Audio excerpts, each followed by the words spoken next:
welcome back to the Citizen channel. You're all staying safe and well.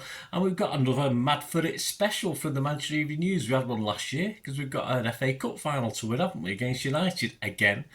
So last year it was called Mad for It. This year it's simply called Mad for It again, which have always been bright and clever, the Manchester Evening News guys.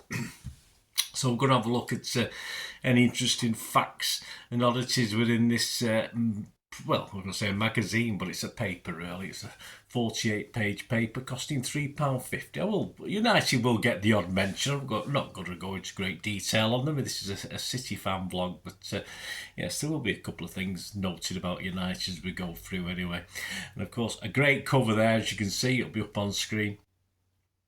Which contains, of course, the double player of the year next to, a rat, basically. That's what, I'm not going to put it, I'm not going to put it any less explicit. There you go. It's not my sort of player. I wouldn't have him at City. He's not my sort of style of player, or attitude-wise. I don't like it. I like most.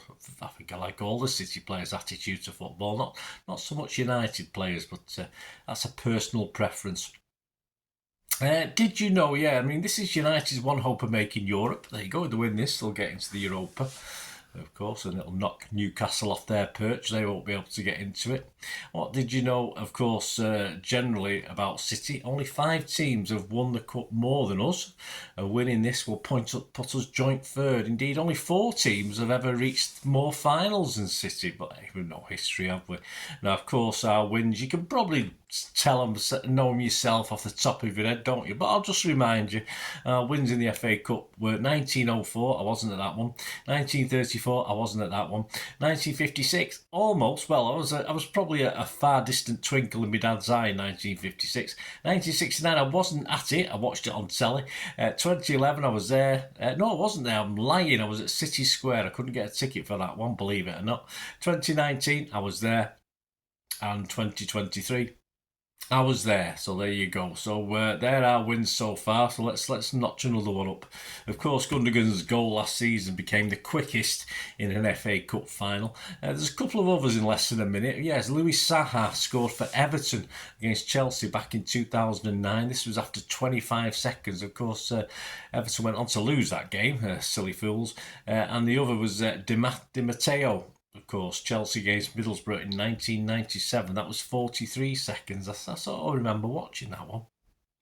I don't watch a lot of FA Cup finals. City aren't involved.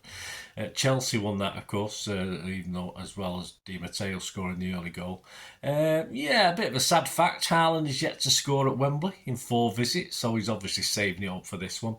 And against United, though, he scored 6 games, although obviously he got the bulk of them in a couple of games, didn't he? But hey, that'll do.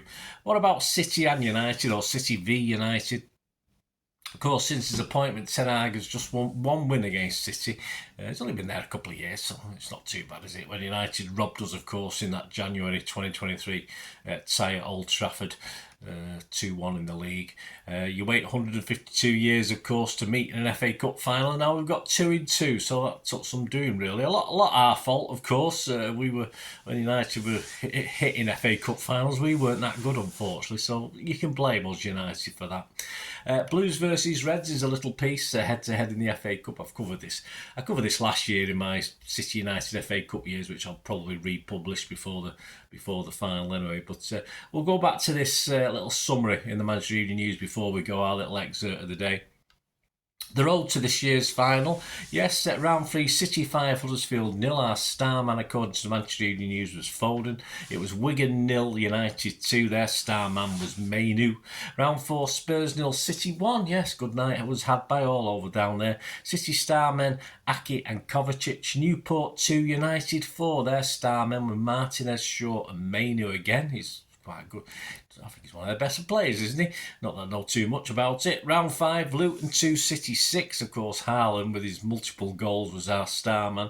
It was Forest 0, United 1, with Onana as their star man. So, we didn't fare too well at Forest either recently.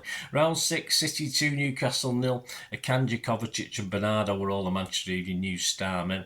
United 4, Liverpool 3, of course. Dalot, M.E.N. again, and Fernandes were their star guys. The semi-final, City 1, Chelsea 0. our starman Ortega, yeah. And United 3, Coventry 3, and a 4-2 win on penalties. Maguire and Fernandes took their starmen ratings.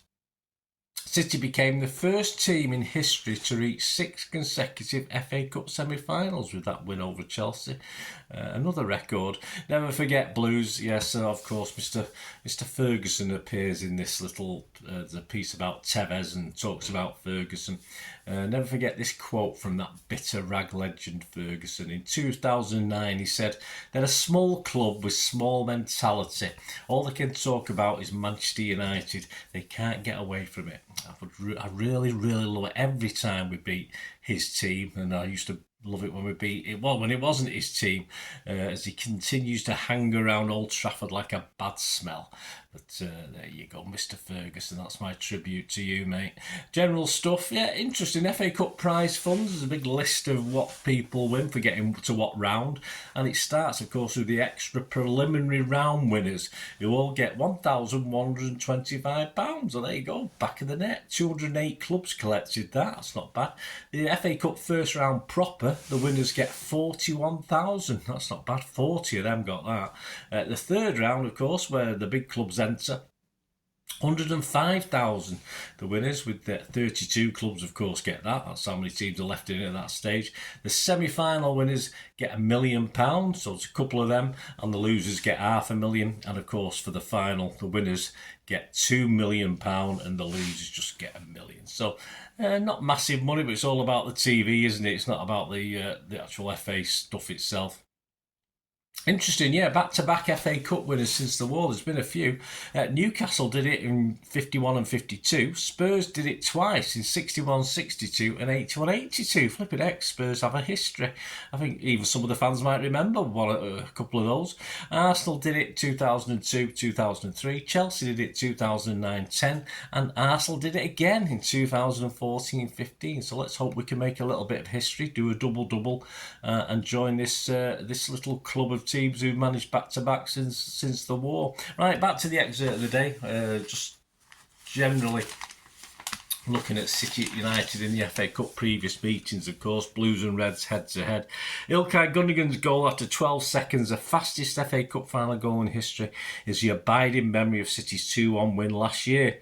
Bruno Fernandes equalised from the penalty, but a second Gundogan strike seals City's fourth and most significant victory in 9 FA Cup derbies dating back almost a century. City won the 26th semi-final 3-0 against United, Tommy Browell scoring twice, but went on to lose the final 1-0 to Bolton. The Manchester rivals did not meet in the competition again until 1955 fourth round, also won by City 2-0. United won the next 4 ties against City, starting with another fourth round meeting in 1970 when Brian Kidd, a future assistant manager of both clubs, scored twice in the 3-0 win. Yeah, probably against the odds. We were obviously the favourites for that one. Norman Whiteside netted the only goal in 1987's third round tie. I weren't favourites for that one. And Eric Cantona's penalty proved decisive in a 2-1 fifth round win in 1996. We weren't favourites for that one. They met at the stage again in 2004. Ruud van Nistelrooy scoring twice as United won 4-2 despite Gary Neville's first half dismissal. We weren't favourites for that either. A solitary Yaya Toure goal settled the 2011 semi-final in City's favour before United's Paul Scholes was sent off. This time City went on to win the competition, beating Stoke in the final. Yes, well, we're favourites for the final. I'm not too sure we were total favourites for the semi. I can't remember now. United held off a second half fight back from 10-man City in the following season's third round. Wayne Rooney's brace setting up a 3-2 win before Gundo's Wembley heroics last year. Well, there you go, yeah, a horrible game that. We were awful the first half, and then the second half, we actually left the ground, even though we'd been beat 3-2, as though we'd won it. The fans say it's just absolute superb performance in that second half by City, but sadly we lost a hold on our FA Cup that we'd won so gloriously the year before. Well, there you go, guys. I hope you enjoyed this little I Didn't Know That Manchester Evening News FA Cup final special. Mad for it again. All comments are very, very welcome. Of course, there'll be 2 or 3 little bits on, of course, the Pepsi 11 against United. Of course, I'll probably republish that one I did for the final last year, which is obviously going back in history, the FA Cup year. So I'll check that out as well, guys, if you get the chance. And all your comments, very, very welcome on this. It'd be great to hear from them. And if you are new to the channel, please push that subscribe button, push the bell notifications, everything City past, present, as long as we can, I can keep going, that's for sure. Unless someone might take it over from me, who knows? I don't think my lad's interested though. So please join us, and you'll see things on film and TV as well, so that's of any interest to you. And for next season, I've got a couple of plans. I'm not sure whether they will come to fruition or not, but of course, always looking after now. I'm looking for people now who want any sort of promoting for an organisation or individually, etc., who are willing to sponsor the channel or support it in any way whatsoever. I'm always open to suggestions. That'll be wonderful help to me moving forward as I try and progress this thing. And you can contact me on my little social media outlets. I've got the same address on X and TikTok at bird_Deneen. I'm on Facebook at bird_Deneen. Or you can just message me through YouTube, of course, and we can have a chat. And any thoughts you've got, any way I can help you and you can help me. That's what it's. You scratch my back, I'll scratch yours. Anyway, I hope you enjoyed this, guys. If you're going down to Wembley on Saturday, like I am with my lad. Thankfully, I struggled to get him a ticket initially, but when they went on resale, they sold a few more. I managed to get him, unfortunately. So if you see us, come and say hello, and let's hope we do it, hey guys. Thanks for watching. Until we meet again, and that's one thing, don't I? Please stay safe, Blues. Come on, City. Bye for now.